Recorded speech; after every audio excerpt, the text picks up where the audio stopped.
Hey folks, Pat here from DNS, and this Madison area fishing report is current as of July 26th. Well, it's been a real busy morning here at the shop, and I got a lot of stuff to talk about, so let's just try to get through it here. A smarter bait shop owner might not want to tell folks other places where they can get good deals on tackle, but the Yahara Fishing Club is having their annual garage sale fundraiser August 2nd and 3rd. It's where folks from their club donate gently used stuff that they maybe don't use anymore or whatever, and you can check that out August 2nd and 3rd. It's in Wanakee. It's a great way to get some good deals on some tackle and support a good cause, so check that out. Been absolutely pounding the gills on Monona lately. A lot of them out there, good size, great action. Noah Humpfeld just put out a great shop talk video here yesterday. Give that a look. I posted a thing about it on social media too. But yeah, he goes over the willy worm, talks about that, talks about the 1/32 ounce jigs we have here at the shop, how to rig them, how to rig up the Monona rig, and how to just pound the panfish out there. So yeah, give that video a look and stop in the shop here, pick up some stuff, and get out there and join the party. Line workers, great group of folks doing a lot of instructional stuff out there lately, and they have a fly fishing basic training course coming up here. You can sign up, look them up at line workers, fly fishers at Gmail. You can email them there. This is going to be looks like a 3-day fly fishing course over in September and October. And the two guys, Kalen and Seth, both super talented anglers, really know their stuff, are going to be teaching that. And yeah, it looks like a great deal. And I'm sure you learn a lot. Have been getting quite a few calls about folks looking for ways that they can learn more about fly fishing. So yeah, give that a look. The folks at Line Workers do a great job. So what else do we got here? A little bit of shop news. Leeches are going to be probably done after this weekend. So swing by and stock up if you want. I made a post and mentioned this last week. We are getting our fly tying department up. Harley did a great job working hard this week, getting up more tying stuff. We got a big order in from Hairline. Got some more stuff on the way, so stay tuned for that, or just swing in and check it out. We're pretty excited to be having tying stuff up.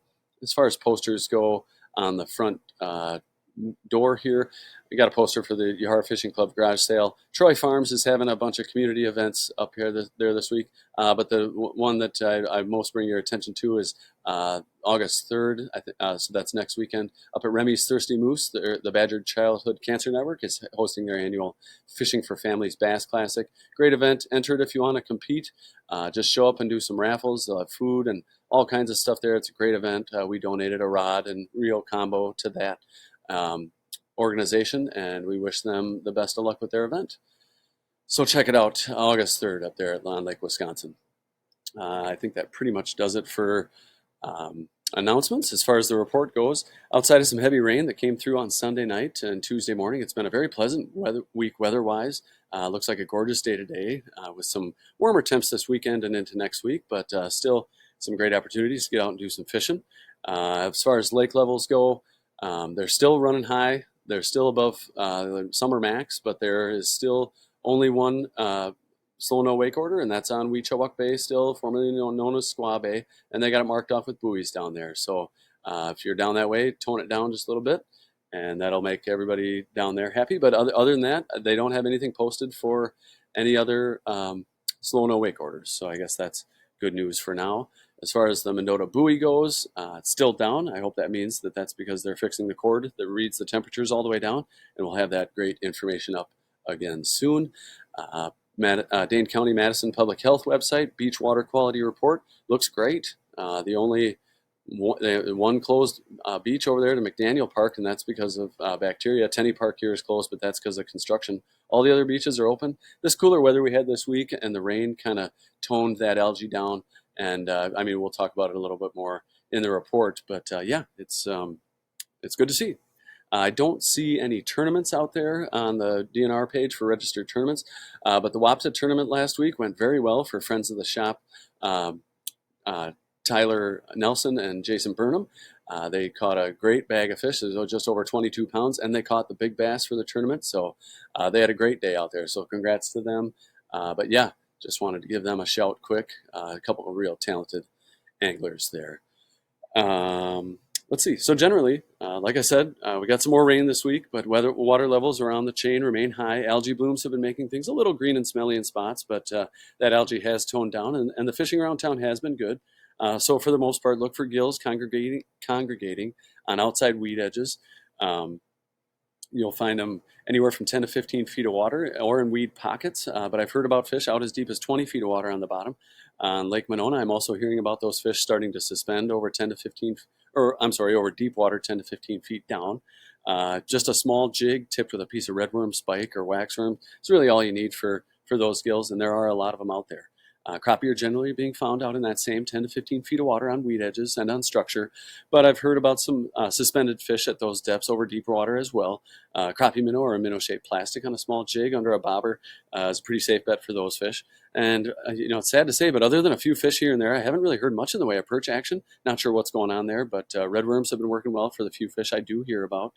Bass have been in a good mood around the chain. Largemouth are up shallow for the most part, and lots of things work for them this time of year. But with the weeds being how they are, weedless rigs, plastics, and swim jigs are good options. And the topwater action's been great around town too. We got a lot of frogs here in the shop. Come grab some and have some fun out there. Smallmouth can still be found up shallow, but many of those fish are being caught on rocky shoreline breaks and 10 to 20 feet of water these days. Catfish are dispersed back out into Lake Monona, so you'll never really know where you'll find one of those fish. Maybe you're running a small willy worm pan fishing, or you're running a big pike spoon.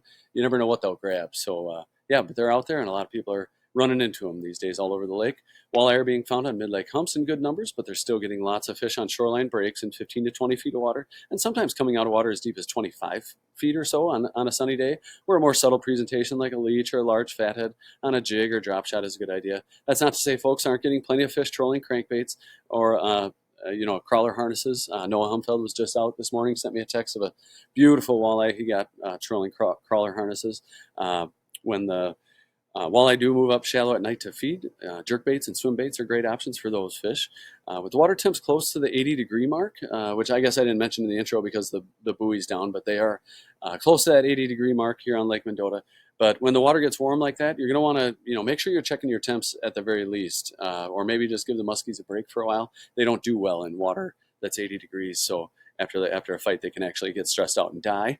Pike are plentiful around the chain. We'll grab just about anything. Area rivers and streams continue to run high for the most part with all the rain we've been seeing. But they are coming back down to fishable levels. We'll talk about more of that in a little bit. Up here on Cherokee, still a weedy mess up there per usual in the summertime. But some topwater action in Cherokee Park areas is still an option there. Otherwise, if you can launch at the Cherokee boat launch or the school road launch, get out into the main channel. You can definitely have some more weed-free fishing and get into some good action on bass and pike out there. The 113 bridge down here, they're still getting a few cats here and there, but those fish, like I said, have dispersed back out mostly into Lake Mendota. But it's a nice mixed bag down there. You never know what you'll get. Panfish, bass, walleye, pike. Really never know what you'll find, so it's always a great spot. Otherwise, like I said, out on Mendota, the catfish have moved out into the main lake. Panfish, you can find them on weed lines, pretty much your best bet. That goes for bluegills. Some nice crappies out there, and walleyes, or I'm sorry, perch out there on the weed lines too. The perch, though, from what I hear, have been running on the small side, at least the ones folks are finding. So, but keep trying, keep after them, and yeah, hopefully they push out to those weed edges soon, because they really didn't take a hit over the winter. I thought this winter or this summer bite would be a lot better than it has been. Smallmouth on weed, rocky breaks near shoreline. Maple Bluff, Governor's Island, Fox Bluff. Picnic Point, Second Point, all University Shoreline, anywhere you can find a nice break, you'll probably find some smallies, probably find some walleyes mixed in with them, although a lot of the walleyes are moving out to mid-lake humps now, so Dunn's Bar, Brearley Bar, Second Point, Commodore Bar, great places to look for those fish. Pike are pretty much everywhere, and we'll grab just about anything. Down to the Tenney Park breakwall, they've been having a good, nice mixed bag of fish. I've been hearing about everything from gar to panfish coming out of down there. So yeah, it's worth a look. The action below the Tenney Park Lock and Dam has been spotty from the crew of guys that regularly fish down there. Tenney Park Lagoon, full of small bluegills, got some nice largemouth bass in there, and carp, if that's your thing. Otherwise, over on Lake Monona, like I said, just pounding the bluegills out there. It's funny, folks come in here and they kind of look over their shoulder and they tell me about their secret spot. The fact of the matter is, everybody's catching fish on weed lines all around the lake, And like I mentioned in the intro, they're starting to move out over that deep water where you can use the Monona rig that Noah outlines in the video. Just dropped right over the side of the boat, 10, 15 feet down in 70 feet of water, however deep you want to be, and you'll find gills. So it's that time of year, and it's a great time of year to be out there chasing those fish. Otherwise, they are getting gills out in front of the Monona Terrace, and some crappies out there do move in the evening, although that bite has sounded like it's slowed a little bit. Otherwise, the Monona Bay down here, Brittingham Park, they've had the weed mowers in there, so a little more weed-free fishing in there, but the triangles and Monona Bay, always a pretty safe bet. Some walleyes at night in the Monona Terrace and John Nolan area I've been hearing about. Lake Wingra, full of tiny bluegills, good largemouth bass population in there, and the muskies are generally run on the smaller side, but there are a fair number of them in there, so it's good for some action. Otherwise, back out on Monona, haven't really heard much from the muskie folks because it has been pretty warm, and a lot of folks like to give those fish a break.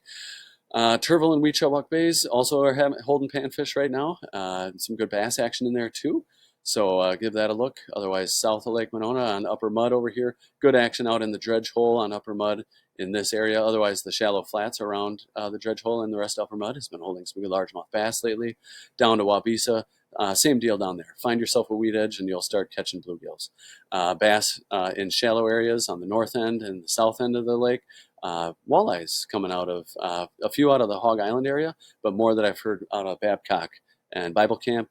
Jigging on weed edges or trolling has also been effective for those fish. Haven't heard much out of Kegonsa lately, per usual, I guess. Some panfish up here on the north end of the lake near Lake Farm, weed edges on the south end of the lake, and the occasional good walleye bite out from the state park there. Otherwise, as far as the rest of the area goes, Rock River's still running high. I believe the slow no wake order is in effect south of Lake Koshkonong, where I guess the water's still high. There isn't a slow no wake on the lake itself, and I believe they've lifted it on the river above, but it is still running high up here.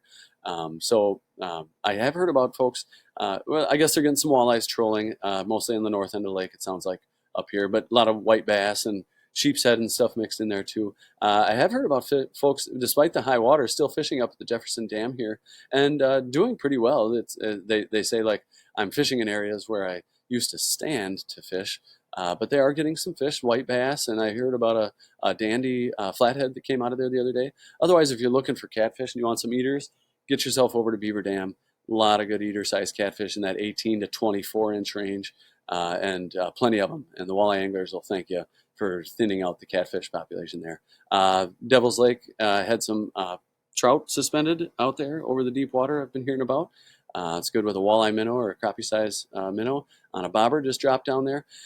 Otherwise, the Wisconsin River is actually back down to pretty seasonable levels, maybe just a touch high, but it's good to see. I drove over it the other day, headed out trout fishing, and I saw sandbars for the first time in a long time, so that's a good sign.